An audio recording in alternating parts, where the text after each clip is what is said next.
Selamat sore buat kita semua dan selamat pagi yang ada di Amerika.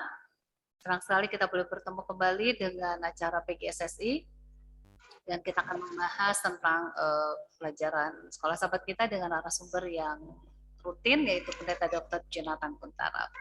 Namun sebelumnya kita akan mulai dengan doa buka yang akan dilayangkan oleh Dr. Glinawati Liwijaya.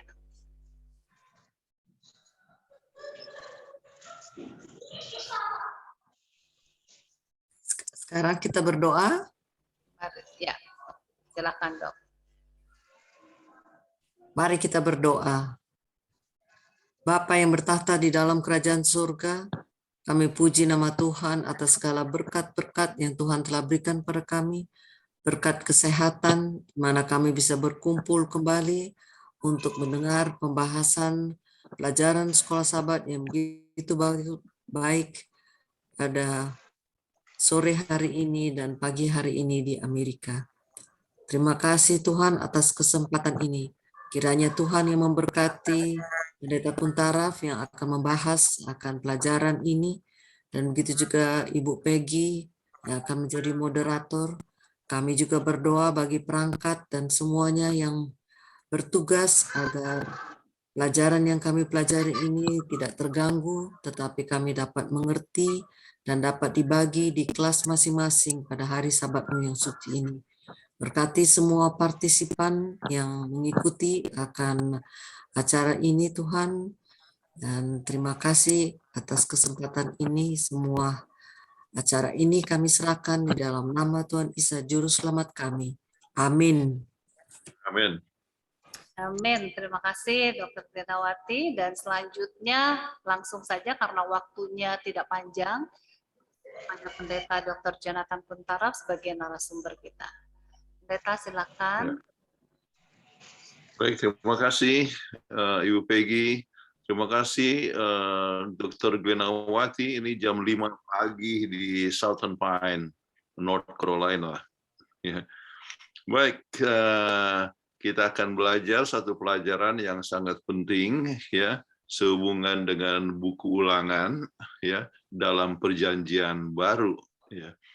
Nah, kita lihat beberapa poin yang sangat penting yang kita perlu pelajari. Kita lihat adanya satu kesatuan dari Alkitab ya, dan buku yang paling banyak dikutip ya oleh Perjanjian Baru, dan mengapa pelajaran ini penting, ini adalah untuk pendahuluannya.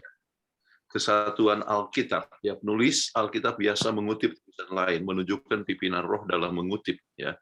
Adanya keyakinan bahwa penulis lain bergantung kepada tulisan yang lain untuk menguatkan pendapatnya ya, dan ini hal yang luar biasa tentang Alkitab. Dan yang paling banyak dikutip ya dalam Perjanjian Baru adalah buku Kejadian, Ulangan, Mazmur, dan Yesaya. Buku ulangan yang paling banyak dikutip oleh Yesus ya.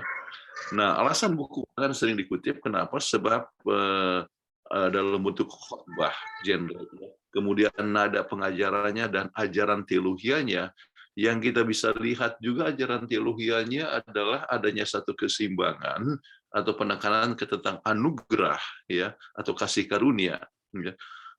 Kemudian juga penurutan. Jadi itu satu hal yang seimbang ya. Kemudian dari buku ulangan Paulus mendapatkan ide hukum menyatakan dosa, misalnya Roma 7 ayat 7 ya. Kebenaran hanya dengan iman ya. Itu penekanannya ya, kita berikan di situ Roma 1 ayat 17, ayat 6, 8 dan 17 dibandingkan dengan Ulangan 30 ayat 12 sampai 14. Jadi adanya sesuatu perkara yang sangat penting di situ, keseimbangan. Nah, kenapa ini pelajaran penting? Kita belajar Alkitab mendukung satu sama lain, adanya satu kesatuan. Ini pelajaran penting sebab ada anggapan Perjanjian Lama tidak lagi diperlukan. Kan sekarang kalau kita berbicara dengan mereka dari gereja yang lain, kata, oh itu Perjanjian Lama. Ya, Advent ikut Perjanjian Lama ya. Jadi kan kita kan zaman Perjanjian Baru ya. Nah, lupa bahwa Yesus sendiri pun pada waktu Yesus ada itu yang dipakai adalah Perjanjian Lama ya. Jadi banyak yang melupakan tentang hal itu ya. Sebab itu adalah penting untuk membahas soal ini ya. Kita belajar Roh Kudus membimbing penulis Alkitab dalam memilih kutipan yang tepat. Sebab walaupun banyak sekali kutipan itu ya, tetapi untuk memilih yang tepat itu diperlukan pimpinan daripada Roh Kudus. Kalau tidak, orang bisa mengutip sesuatu yang out of context ya, tidak sesuai dengan konteksnya. Kita belajar bagaimana Yesus dan umat Israel berhubungan dengan erat ya. Jadi kita ingat apa yang dikatakan oleh Yesus sendiri yang mengatakan bahwa kamu ya membaca Alkitab ya, dan Alkitab itu menyatakan aku ya. Itu kita ingat dalam apa Yohanes pasal 5 ayat 38 39 ya. Jadi kita coba lihat ya, Yesus adalah inti daripada seluruh Alkitab. Kan Yesus yang menjadi pencipta, kemudian Yesus yang jadi penebus, Yesus yang memeliharakan ya, dan sebagainya. Jadi ada satu kesatuan yang luar biasa. Kita belajar dari penulis Alkitab saat kita menulis atau menyiapkan khotbah. Jadi kita juga bisa melakukan sesuatu perkara yang sama ya, yaitu dengan pimpinan Roh Kudus mengutip dari Perjanjian Lama, Perjanjian Baru, kita hadapkan dalam bentuk suatu khotbah ya. Itu dengan demikian bisa khotbah itu adalah suara Tuhan sekarang ini ya, sebagaimana dengan pimpinan Tuhan. Jadi itu adalah satu hal yang sangat penting ya, walaupun kita tidak bisa dimasukkan ke dalam sebahagian daripada Alkitab, tetapi ya penulis-penulis atau para pengkhotbah selalu mengambil dari berbagai macam sumber dalam Alkitab dengan pimpinan daripada Roh Kudus. Baik, apa yang dapat dipelajari dari ayat hafalan ya, Dr. Vivi? Matius 4 ayat 4. Tetapi Yesus menjawab, ada tertulis, manusia hidup bukan dari roti saja, tetapi dari setiap firman yang keluar dari mulut Allah. Oke. Nah, apa yang kita bisa lihat dari pelajaran ini? Yesus adalah pelajar Alkitab yang baik ya, dikatakan ada tersurat ya. Kemudian segala argumentasi yang datang, Yesus jawab melalui Alkitab. Dia tidak mau berargumentasi atau mau coba berdebat dan sebagainya, tetapi dia pakai saja Alkitab. Ya. Firman Tuhan adalah makanan bagi kehidupan kerohanian kita. Ya, nanti kita akan bahas lebih lanjut ya tentang apa yang dimaksudkan dengan dari mulut Allah. Terus ada kuasa di dalam Firman Allah. Ya. Dan ada yang tersurat. Ya, jadi kalau misalnya Anda ya, berhadapan dengan orang yang mengkritik dan sebagainya ajaran-ajaran dari satu gereja, tunjukkan saja bukti Alkitab. Ya. Jadi ada kuasa di dalam firman Allah, dan firman Allah biarlah firman Allah yang berbicara. Baik, nah kita coba bagi dalam 3 bagian ya dari seluruh pelajaran. Ya, yang pertama adalah kutipan dari Ulangan oleh Yesus. Ya, kemudian kutipan dari Ulangan oleh Petrus. Kemudian kutipan Ulangan dari Paulus ya. Jadi kita buat sederhana ya dari semua pelajaran tadi, oke. Nah, sekarang kutipan Ulangan oleh Yesus itu ya, sambutan dalam menghadapi pencobaan ya. Kita coba lihat 3 hal ini yang dari Matius 4 ayat 1-4 ya. Mungkin mulai dari ayat 2, kemudian Matius 4 ayat 5-7 dan Matius 4 ayat 8-11. Oke. Dr. Dennis. Kutipan dari Ulangan oleh Yesus, Matius 4 ayat 2-4 atau Ulangan 8 ayat 3. Dan setelah berpuasa 40 hari dan 40 malam, akhirnya laparlah Yesus, lalu datanglah si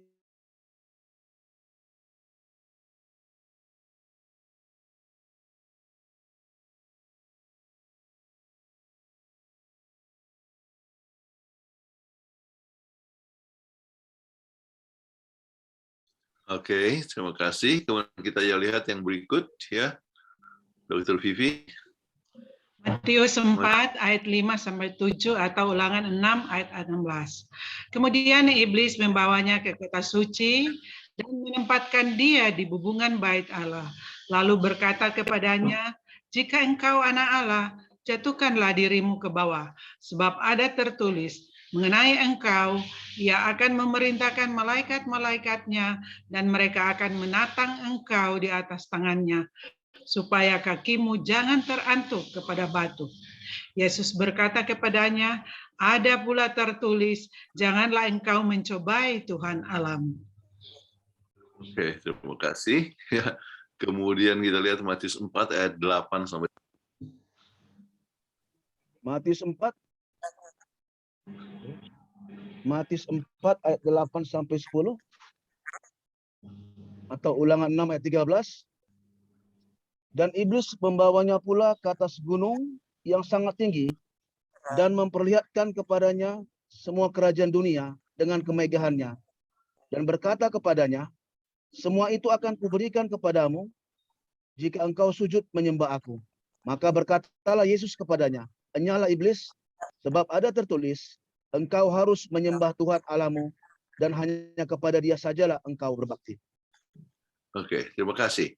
Nah, pentingnya Yesus menyebut ada tertulis. Ya, kenapa? Yesus tidak mau berargumentasi atau berdebat dengan setan. Ya, dan fakta ini menunjukkan bahwa buku Ulangan termasuk dalam kelompok yang diinspirasikan Tuhan. Ya, makanya dikutip oleh Yesus sendiri. Kemudian ekspresi ini sudah juga digunakan dalam Perjanjian Lama. Ada beberapa bukti di sini. Ya, ekspresi ini juga digunakan kemudian di Perjanjian Baru. Ya. Kita lihat ayat-ayat tersebut. Ini menunjukkan otoritas dari Alkitab. Ya, ini menunjukkan Tuhan berada di belakang penulisan. Ya, jadi kalau Yesus katakan tertulis itu menunjukkan satu perkara yang luar biasa, ya, yang menunjukkan itu adalah memang diilhamkan oleh Tuhan sendiri. Nah, penting Yesus menyebut ada tertulis. Ya, hal yang menarik. Setan juga mengaku inspirasi dari Alkitab dengan mengatakan ada tertulis.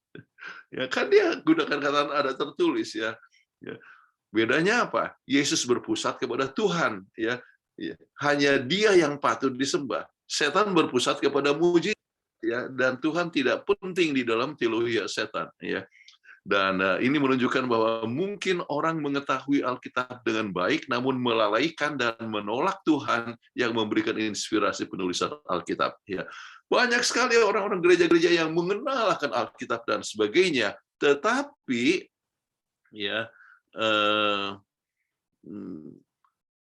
menolak ya akan Tuhan. Ya, sudah mengetahui bahwa ahli-ahli teologi sekarang itu banyak sekali gereja yang menolak tentang kejadian.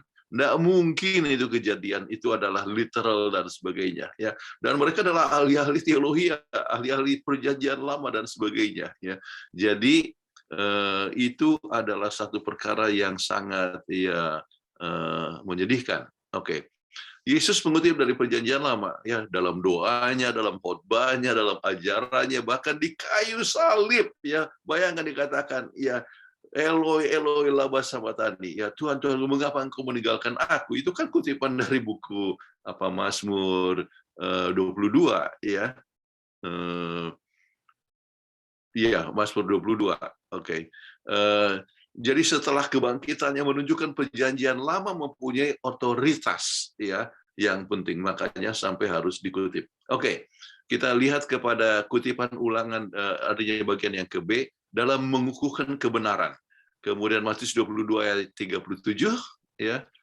Jawab Yesus kepadanya, kasihilah Tuhan Allahmu dengan segenap hatimu dan dengan segenap jiwamu dan dengan segenap akal budimu. Oke, terima kasih, ya. Jadi ini pun ya diambil dari Ulangan pasal 6 ayat yang kelima, yang merupakan satu dikatakan satu hukum yang terbesar, kasih kepada Allah, ya, dan kasih kepada Allah yang akan mengubah manusia. Oke. Nah, pelajaran apa dari kutipan yang dikutip oleh Yesus dari buku Ulangan, ya? Jadi apa yang kita bisa pelajari di sana? Pelajaran penting.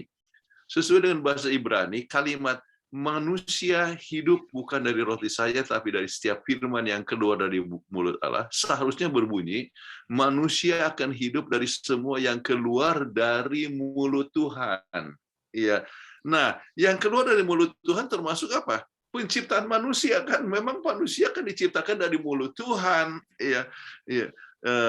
Jadi manusia hidup, jadi memang hidup manusia datang dari mulut Tuhan. Nafas hidup di mana manusia mendapatkan kehidupan. Oke, jadi orang Israel telah dimanja dengan mana, berpikir hidup tergantung kepada mana, yaitu roti. Yesus menekankan kembali kehidupan itu datang dari mulut Tuhan. Ya, ini poin yang penting kita harus ingat. Baik. Nah, dalam mengutip kitab suci, bagikan pengalaman saat Roh Kudus memberikan kesan bagi Anda untuk membagikan sebagian daripada kitab suci, ya. Itu berikan kesempatan orang untuk share ya di dalam kelas, ya, bagaimana firman Tuhan. Kadang-kadang kan dalam berbicara dengan seorang mungkin di pesawat dan sebagainya, ada langsung dia seorang memberikan pendapat, ya, kita bisa katakan, oh ya, ya sesuai dengan Alkitab. Misalnya beberapa hari yang lalu ada orang yang ngomel, aduh banyak sekali apa yang terjadi dengan malapetaka ini tidak pernah berhenti ya. Kemudian itulah kesempatan kita untuk katakan, ya Alkitab sudah mengatakan di akhir zaman akan banyak bala sampar. Jadi sesuatu perkara kita harus berdoa kepada Tuhan. Inilah yang dikatakan we need to pray for God's open. Artinya ya, Tuhan yang menentukan kita ketemu dengan orang pada waktu yang tepat. Oke. Saya punya banyak pengalaman tentang hal ini. Ya. Jadi ambil waktu untuk share dari Alkitab ya pada waktu yang tepat dan Tuhan bisa memimpin akan orang tersebut untuk datang kepada Tuhan. Baik. Nah, sekarang kita masuk kepada bagian kedua, kutipan dari Ulangan oleh Petrus. Oke. Mulai dari 3 ayat 22. Kisah 3 ayat 22. Bukankah telah dikatakan Musa, Tuhan Allah akan membangkitkan bagimu seorang nabi dari antara saudara-saudaramu, sama seperti aku. Dengarkanlah dia dalam segala sesuatu yang akan dikatakannya kepadamu. Ya, janji yang diberikan Tuhan melalui Musa itu tergenapi, ya. Ini berbicara mengenai Yesus Kristus. Nanti kita akan coba lihat kepada penjelasan lebih lanjut, ya. Nah, kita coba lihat bagaimana kesaksian Yesus dalam Yohanes 14 ayat 10 mengukuhkan nubuatan ini, ya. Yohanes 14 ayat 10. Tidak percayakah engkau bahwa aku di dalam Bapa dan Bapa di dalam aku? Apa yang aku katakan kepadamu, tidak aku katakan dari diriku sendiri, tetapi Bapa yang diam di dalam aku, dialah yang melakukan pekerjaannya. Jadi dengan demikian maka kegenapan itu adalah di dalam Yesus Kristus tentang apa yang disebutkan sebelumnya. Nah sekarang, seorang seperti aku, ya Ulangan 18 ayat 15 ini, saat Musa dan inspirasi Tuhan menubuatkan seorang nabi seperti dia, Musa tidak bermaksud untuk menyebutkan nabi-nabi lain yang akan datang kemudian ataupun ya yang akan kemudian, kan banyak nabi-nabi seperti Daniel lah ya, ataupun Hosea atau Yeremia atau Yehezkiel. Sebab sudah ada nabi sebelum Musa dan sesudah Musa, ya, yaitu kita tahu ya Abraham juga kita sebut sebagai nabi dan sebagainya. Nah, Musa maksudkan ialah Mesias. Sama seperti nabi lain setelah Musa menubuatkan kedatangan Mesias. Lihat ekspresi, aku akan membangkitkan nabi. Dipakai di tempat lain dalam perjanjian lama untuk menggambarkan kedatangan Mesias. Ya. Jadi, waktu Yesus datang dan buat mujizat luar biasa, mereka ingat apa yang dikatakan oleh Musa. Ya. Sebab itu, Petrus dan Stefanus ya gunakan kesempatan itu untuk menunjukkan Yesus yang ditunggu, untuk menunjukkan bahwa Yesus adalah kegenapan daripada apa yang dikatakan oleh Musa tersebut, ya. Namun demikian orang tetap tidak percaya. Baik, kita bagian B ya, Kisah 10 ayat 34 ya. Kisah 10 ayat 34. Lalu mulailah Petrus berbicara, katanya, sesungguhnya aku telah mengerti bahwa Allah tidak membedakan orang itu. Ya. Jadi dalam konteks ini dia mengutip Ulangan 10 ayat 17. Ya. Nah, jadi konteksnya di dalam 10 ayat 34 bagaimana itu waktu saat berhadapan dengan ini utusan dari Cornelius ya yang datang dari Kaisaria ya. Jadi Tuhan itu tidak membedakan orang ya. Nah, ini adalah sesuatu hal yang sudah diinspirasi melalui Ulangan lebih dahulu. Kita coba lihat Ulangan 10 ayat 18 dan 19. Ulangan Ya, silakan, Bu. Ulangan 10 ayat 18 sampai 19 yang membela hak anak yatim dan janda dan menunjukkan kasihnya kepada orang asing dengan memberikan kepadanya makanan dan pakaian. Sebab itu haruslah kamu menunjukkan kasihmu kepada orang asing, sebab kamu pun dahulu adalah orang asing di tanah Mesir. Oke. Nah, jadi kalau di dalam ini berbicara mengenai masalah orang asing, tetapi ayat 17 itu ya mengatakan jangan membedakan orang. Nah, jadi ini menunjukkan juga tentang kesatuan daripada Alkitab. Ya. Makanya diberikan ini 2 Timotius 3 ayat 16 dan 17 dalam pelajaran kita, ya. Dr. Dennis. 2 Timotius 3 ayat 16 sampai 17. Segala tulisan yang diilhamkan Allah memang bermanfaat untuk mengajar, untuk menyatakan kesalahan, untuk memperbaiki kelakuan, dan untuk mendidik orang dalam kebenaran. Dengan demikian, tiap-tiap manusia kepunyaan Allah diperlengkapi untuk setiap perbuatan baik. Terima kasih. Jadi kembali ini tentang segala tulisan. Jadi bukan hanya sebagian tulisan, segala tulisan. Bagaimana diilhamkan Allah. Makanya seorang itu bisa mengutip sebab sumbernya itu sama, yaitu Tuhan sendiri, ya. Dan semuanya bermanfaat untuk mengubah kita punya kehidupan makin lama makin berjalan dalam kebenaran. Nah, sekarang kembali kepada Ulangan 10 ayat 17, ya, mungkin bisa dibaca tentang ayat ini, ya, Dr. Vivi.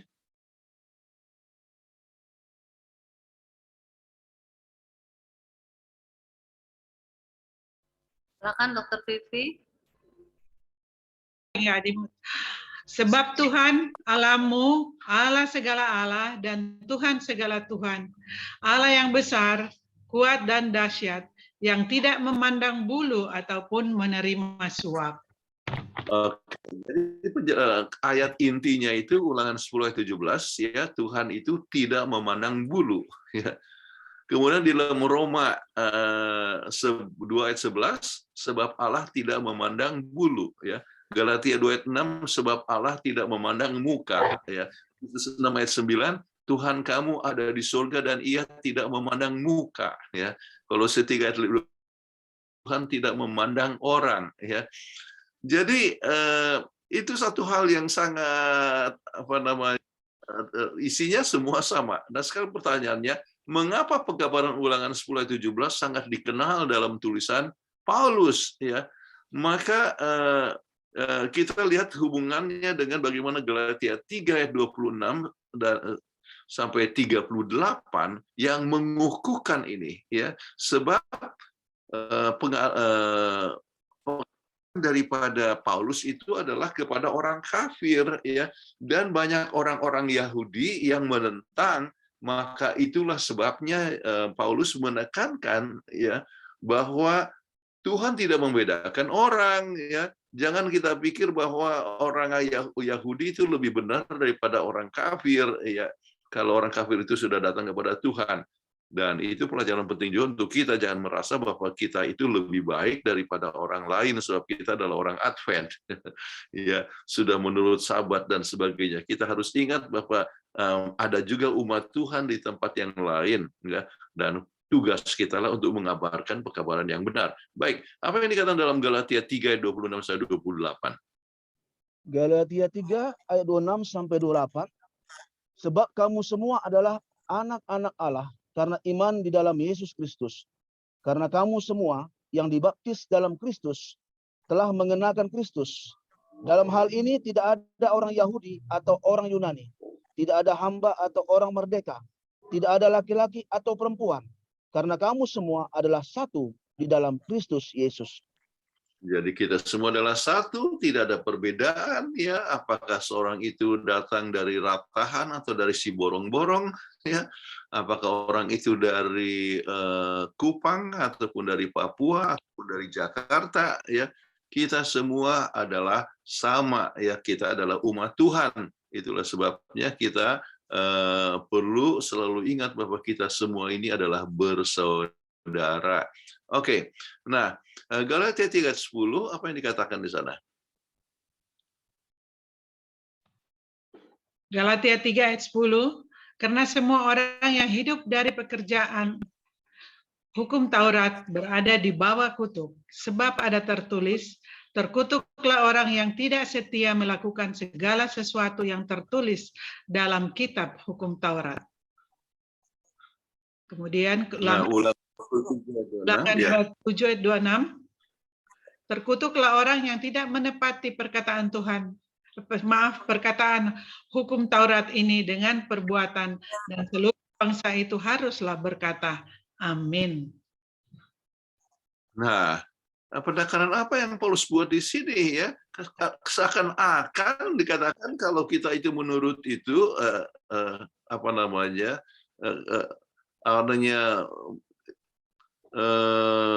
Ada suatu kesan ya. Jadi yang hidup di bawah pekerjaan hukum Taurat berada di bawah kutuk. Jadi kalau yang menurut itu adalah yang terkutuk ya. Jadi yang menurut hukum Taurat di bawah kutuk. Padahal isinya terkutuk orang yang tidak setia. Coba penekanannya apa ya? Kita akan coba lihat lebih lanjut dari penjelasan ini. Oke, Galatia 3 ayat 13. Galatia 3 ayat 13 atau Ulangan 21 ayat 22 sampai 23. Kristus telah menebus kita dari kutuk hukum Taurat dengan jalan menjadi kutuk karena kita, sebab ada tertulis, terkutuklah orang yang digantung pada kayu salib. Oke. Nah, sekarang pertanyaan apa yang bisa kita pelajari dari Paulus yang menjelaskan nasihat yang diberikan oleh Musa? Bagaimana pandangan Anda terhadap pengorbanan Yesus Kristus kita semua ini? Nah, ini saya akan jelaskan lebih lanjut pada bagian akhir daripada bagian 3 ini ya supaya kita dapat mengerti lebih lanjut. Oke, kita coba lagi kepada Ibrani 10 ayat 28. Ibrani 10 ayat 28, jika ada orang yang menolak hukum Musa, ia dihukum mati tanpa belas kasihan atas keterangan 2 atau 3 orang saksi.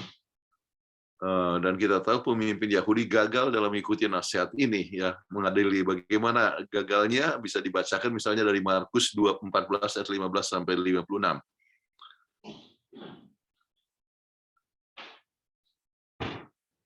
Markus 14 ayat 55 sampai 59. Imam-imam kepala malah seluruh mahkamah agama mencari kesaksian terhadap Yesus supaya ia dapat dihukum mati. Tetapi mereka tidak memperolehnya. Banyak juga orang yang mengucapkan kesaksian palsu terhadap dia. Tetapi kesaksian-kesaksian itu tidak sesuai yang satu dengan yang lain. Lalu beberapa orang naik saksi melawan dia dengan tuduhan palsu ini. Kami sudah mendengar orang ini berkata, aku akan merubuhkan bait suci buatan tangan manusia ini. Dan dalam 3 hari akan kudirikan yang lain, yang bukan buatan tangan manusia. Dalam hal ini pun kesaksian mereka tidak sesuai yang satu dengan yang lain. Jadi kita lihat bahwa sebetulnya tertulis harus ada 2-3 saksi, tetapi ternyata Yesus tetap dibunuh juga. Oke, nah saya coba lebih lanjut, kita akan coba lihat ya bagian E ini ya, betapa lebih beratnya hukuman yang harus dijatuhkan atas dia yang menginjak anak Allah, yang menganggap najis darah perjanjian, yang menguduskan dan menghina roh kasih karunia. Sebab kita mengenal dia yang berkata, pembalasan adalah hakku, akulah yang akan menuntut pembalasan, dan lagi Tuhan akan menghakimi umatnya. Nah, saat apa yang Anda dapat berikan kepada orang yang temannya merasa telah menginjak akan anak Allah, ya. Jadi itu adalah satu perkara yang kalau seandainya ada pertanyaan demikian. Nah, yang kita mau coba lihat ya, daripada ayat-ayat yang tadi ya, daripada buku Galatia dan sebagainya ya, adalah interaksi hukum dan kasih karunia. Sama seperti buku Ulangan, Paulus meninggikan hukum dan kasih karunia, walaupun dia memberikan amaran kepada kesalahan pengertian kepada kedua prinsip ya. Apa kesalahannya? Itu selamat oleh penurutan kepada hukum, selamat oleh penurutan kepada hukum Allah, itu adalah salah satu. Saat Paulus berbicara mengenai kutuk mereka yang pelihara hukum, ya, itu kita lihat ayatnya sini, dia menekankan bukan hukum yang menyelamatkan manusia. Oke. Paulus menekankan agar manusia jangan percaya kepada hukum yang menyelamatkan, ya. Jadi hukum tidak menyelamatkan. Yang menyelamatkan adalah Yesus, ya. Tetapi hukum itu penting. Kenapa? Melalui hukum kita bisa mengenal dosa. Ya. Tetapi kesalahan yang berikut adalah jangan juga sampai orang percaya hanya percaya saja tanpa hukum.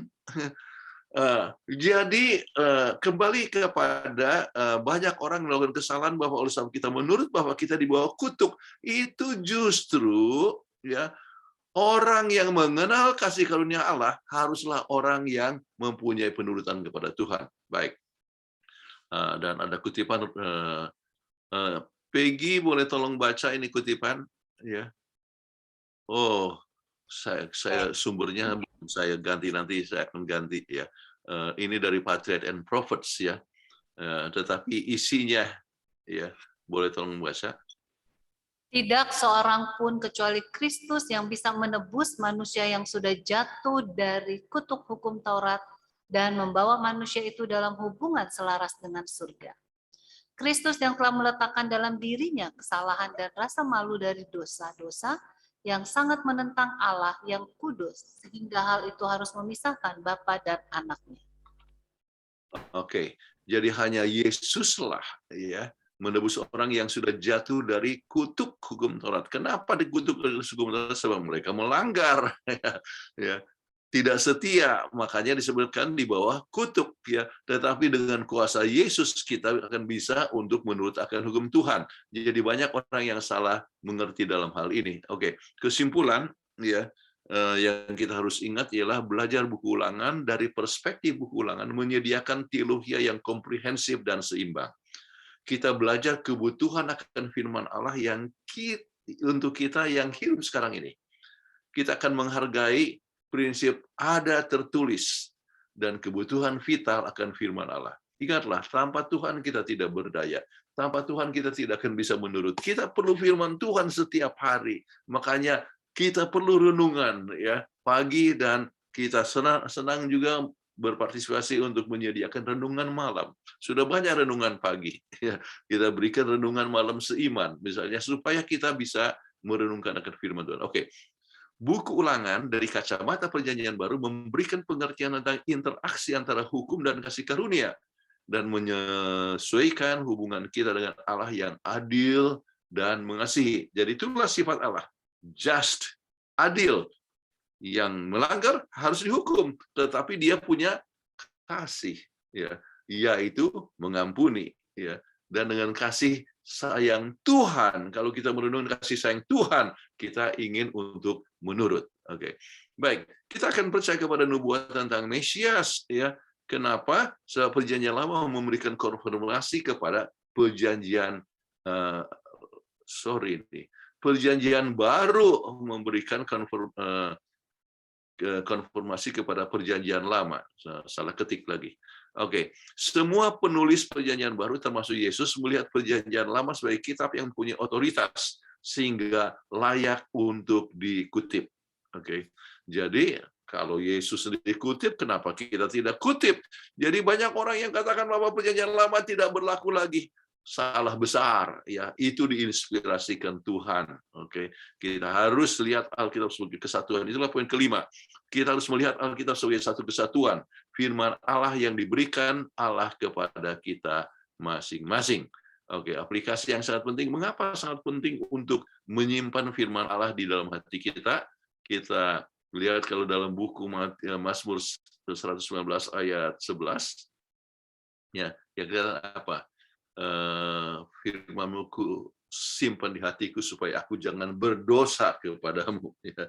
Baik, jadi supaya kita jangan berdosa, perlu kita firman Tuhan itu di dalam hati kita masing-masing. Pelajaran apa yang kita dapat pelajari dari sekolah Sabat minggu ini? Ya, banyak sekali hal-hal termasuk di dalam aplikasi yang kita sudah sebutkan tadi. Oke, kita punya waktu persis 30 menit untuk menjawab pertanyaan. Baik, terima kasih Pendeta Kuntaraf sudah membahas pelajaran yang sangat bagus, pelajaran sekolah sahabat untuk sahabat yang ke-12 ya. Dan saatnya kita akan tanya jawab, namun di kolom chat masih kosong, belum ada yang menuliskan pertanyaan. Oke, sudah ada satu. Bagi mereka yang mau bertanya sehubungan dengan apa yang dibahas oleh Pendeta Kuntaraf, silahkan tulis pertanyaannya di kolom chat. Dan bagi mereka yang ingin bertanya secara langsung, boleh klik raise hand. Nanti saya bacakan pertanyaannya dan saya akan panggil. Baik, pertanyaan selanjutnya dari Pondok Kasih Yapi Pinang Ranti. Bagaimana bisa para rabi Yahudi yang tahu bahwa Tuhan yang menyelamatkan, tetapi kemudian mereka mengatakan juga hukum yang menyelamatkan? Baik. Ini satu perkara yang sangat penting sekali ya untuk diketahui bahwa sesudah apa yang disebut Babylon captivity ya, sesudah masa 70 tahun ya, masa tawanan di Babylon ya, maka orang-orang itu yang kembali dari Babylon ya, mereka merasakan penderitaan yang sangat besar sekali. Ya. Mereka merasakan bahwa mereka, artinya nenek moyang mereka itu sudah begitu melanggar kehendak Tuhan, sampai mereka sudah menderita. Ya. Mereka disebarluaskan, ya, apalagi yang dari utara dan sebagainya. Jadi mereka begitu sangat sedih, ya, berduka cita, dan dikatakan kita semua sudah melanggar. Makanya orang-orang kalau kita lihat yang kembali ataupun yang hidup sesudah masa itu, termasuk Daniel ya, Daniel ya dikatakan kami sudah melanggar kepada hukum Tuhan ya. Kami sudah melanggar, itu ditekankan oleh Nehemia, oleh Ezra. Dan apa yang terjadi sesudah itu, oleh sebab penderitaan mereka itu, mereka sekarang menjadi sangat fanatik. Ya. Mereka mulai muncullah akan Talmud, ya, berbagai macam interpretasi kepada hukum Allah, ya. Jadi mereka sudah menjadi sangat fanatik, ya, perlunya menurut, sampai akhirnya merasa bahwa ya hukumlah yang menyelamatkan. Ya, kalau menurut selamat, kalau tidak ya melanggar. Padahal Tuhan yang menyelamatkan. Mereka tidak sanggup untuk menurut kecuali oleh Tuhan. Ya. Jadi proses yang telah terjadi menyebabkan demikian. Nah, perlu kita ingat juga sebagai umat Tuhan, ya, jangan sampai kita melakukan hal yang sama. Kenapa? Bisa orang merasa bahwa kita selamat oleh sebab hari Sabat, selamat oleh sebab tidak makan babi. Saudara-saudara sekalian, makanan adalah untuk kesehatan, ya, itu hukum kesehatan. Kemudian Sabat adalah satu hari persekutuan yang Tuhan rindu supaya bersekutu dengan kita sebagai Tuhan sebagai sumber keselamatan. Sabat itu adalah tanah Tuhan pencipta dan penebus kita. Harus berpusat kepada Tuhan, juru selamat kita. Yesus harus menjadi pusat. Jangan ya hukum, tapi bukan berarti hukum nggak perlu. Nah ini ya, jangan sampai katakan oh hukum nggak diperlukan lagi, hanya anugerah. Makanya Paulus mengutip dari di dalam Roma 7 ayat 7 ya, dikatakan kalau tidak ada hukum kita tidak tahu apa itu dengki ya. Apa itu membunuh itu salah, kita tidak tahu ya. Jadi hukum perlu ya sebagai penuntun untuk hidup kudus seperti yang Tuhan kehendaki. Oke. Ya, semoga menjawab ya yang bertanya dari Yapi Pinang Ranti. Kemudian selanjutnya Bapak Dwi Sirwepati. Yesus kasih mengampuni orang berdosa. Bagaimana bila ada jemaat yang melanggar hukum Taurat tetapi tidak pernah mengakui? Apakah Yesus akan mengampuni? Yesus kasih mengampuni orang yang berdosa. Bagaimana bila orang jemaat yang melanggar hukum Taurat tetapi tidak pernah mengakui? Apakah Yesus akan mengampuni? Ya, lah. 1 Yohanes 1 ayat 9, jikalau kamu mengakui segala dosa, maka Tuhan itu setia dan adil dan mengampuni kita daripada segala dosa dan kesalahan. Ya, jadi dosa yang diampuni adalah dosa yang diakui. Ya, jadi kalau orang tidak mengakui dosanya, itu adalah satu hal yang sangat penting. Langkah kepada dosa kepada Roh Kudus. Ya, dosa yang tidak terampuni. Ya, dosa yang tak berampun adalah dosa yang tidak diakui. Ya, jadi penting sekali untuk kita mengakui akan dosa kita. Oke, pertanyaannya selanjutnya tidak ada, namun ada raise hand. Iya, Bapak. Masih raise hand nggak? Masih. Bapak Tambunan, silakan. Baik, terima kasih Ibu Peggy.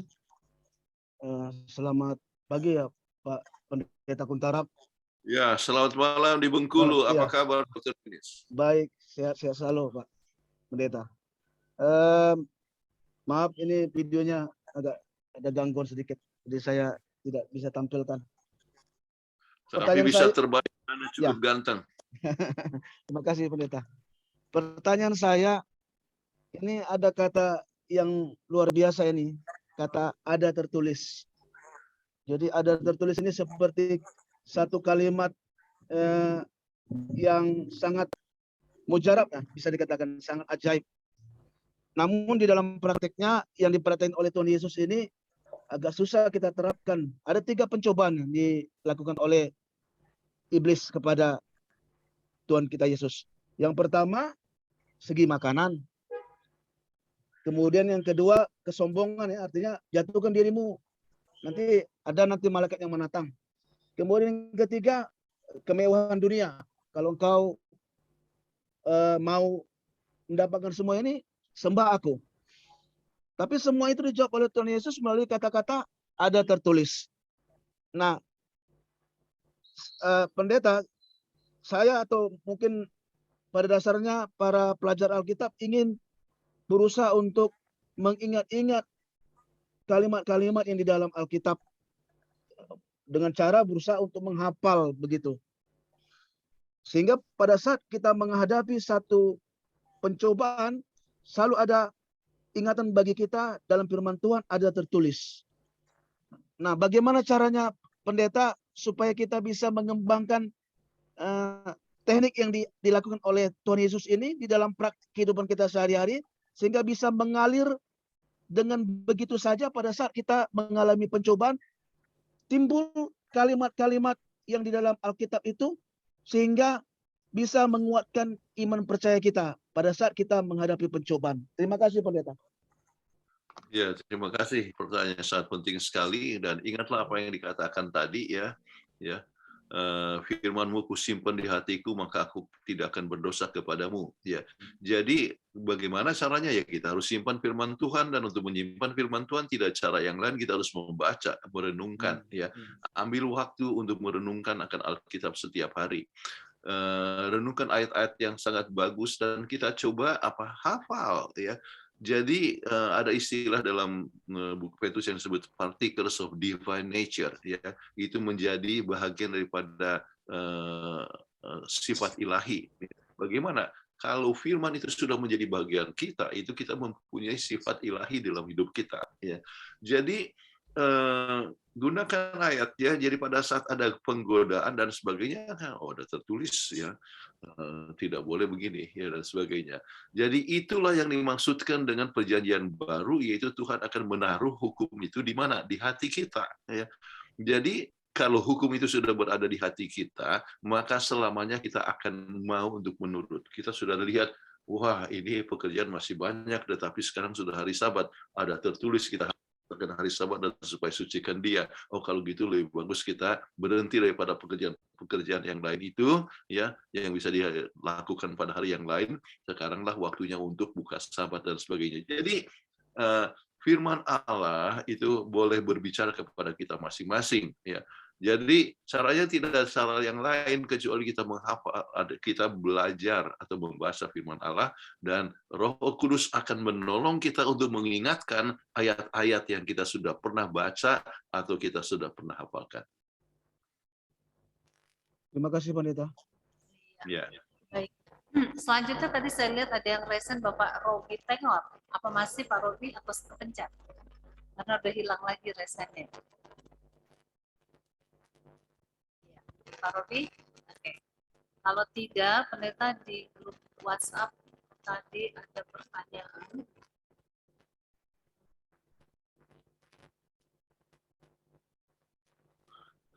Ini ada pertanyaan dari Simatupang, ini teman saya dari Naripan, untuk dikirim dengan WA. Apakah ikut dalam WA grup PGSSI atau tidak? Pastinya Kalau saya tidak tahu apakah masih ini, kalau tidak masuk, apakah masih ada kosong atau tidak, Ibu Peggy? Saya tahu bahwa itu cukup penuh. ada di Telegram. Biasanya Dari join Telegram masih ada tempat, ya. Iya. Jadi kalau ikut di WA grup, ya, artinya di grup Telegram, itu otomatis akan selalu dapat pelajarannya. mungkin Bro Daniel bisa share linknya ya. Baiklah, selanjutnya pertanyaan sudah kosong. Jadi tidak ada yang bertanya lagi ya. Atau ada yang mau resen? Ternyata pelajarannya karena belum selesai. Kalau tidak ada lagi pertanyaan, cukup bagus supaya saya masih bisa ada lebih banyak waktu untuk siap-siap. Supaya saya bisa koreksi dulu sebelum pergi antar anak cucu. Baik.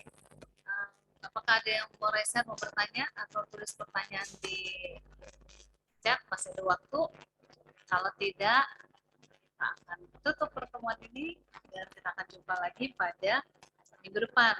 Nah, ini karena 55 ya, nanti di grup WhatsApp grup dan juga di grup Telegram saya akan bertanya untuk Jumat depan itu adalah malam Natal.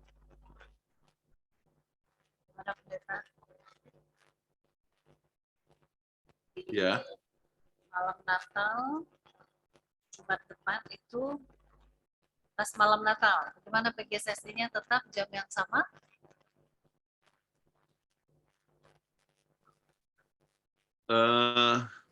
Ya, saya rasa guru-gurunya tetap harus mengajar walaupun hari Natal, kan? Iya. Kemudian tanggal 31 itu pasti ada acara di jemaat pas matahari terbenam. 31 tahun baru. Mungkin itu kita libur ya. Bagaimana pendapat dari ini, ya? Jadi malam tahun untuk saya tidak jadi masalah, ya. Tapi kalau misalnya libur, mungkin lebih bagus kalau untuk saya sebetulnya, sebab saya akan ada di Florida waktu itu, ya, dalam satu reuni keluarga, ya. Kami kumpul 31 orang di sana, ya, dengan anak cucu keponakan saudara semua. Coba lihat bagaimana kalau berikan pendapat. Dan waktu itu Ibu Peggy ada di mana? Di Las Vegas? Oh enggak, justru 24 yang di Las Vegas, 31 ada di Beaumont. Ya, Di Beaumont. Ya, itu jam 3.30 pagi. Iya, nggak masalah. Biasa doa subuh. Nggak masalah, jam 3.30 pagi. Ya. Ya. Oke. Oh, tetapi kalau malam tahun baru kan orang-orang berada di gereja masing-masing. Betul. Ya, oke. Kalau begitu kita tetap tanggal 24 akan kembali ke hari Jumat jam 6.30 ya. Jam 6.30 sore minggu depan hari Jumat. Oke, itu dulu. Nanti mungkin tanggal 31 kita akan umumkan pada hari Jumat depan ya. Dan kami mau berterima kasih untuk semua anggota kelas, partisipan ya, 57 orang yang walaupun berubah hari untuk minggu ini tetap bergabung. Kami mengucapkan terima kasih dan sebentar saya akan tetap kirimkan rekamannya dan juga PDF-nya. Gitu. Oke, jadi kalau tidak ada pertanyaan lagi, kita boleh tutup pertemuan ini. Oke. Pas jam 18, sebetulnya masih ada 15 menit. Nah, tapi tidak ada lagi, kita akan tutup pertemuan ini karena tidak ada pertanyaan. Ya, Bapak Robi Tengor juga tadi rupanya kepencet ya. Jadi tidak ini. Oke. Nah, kalau begitu Pak Robi boleh tutup dalam doa? Pak Robi Tengor dari Balikpapan.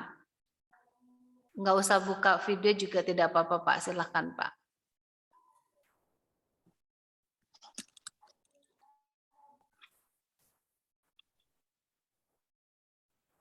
Pak Robi bisa?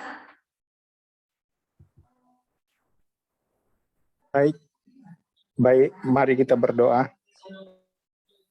Ya Tuhan Allah Bapa kami yang ada dalam kerajaan sorga, kami sangat berterima kasih kepadamu ya Tuhan, karena Engkau sudah memberkati akan acara rangkuman pelajaran sekolah Sabat yang dibawakan oleh Pendeta Kuntaraf.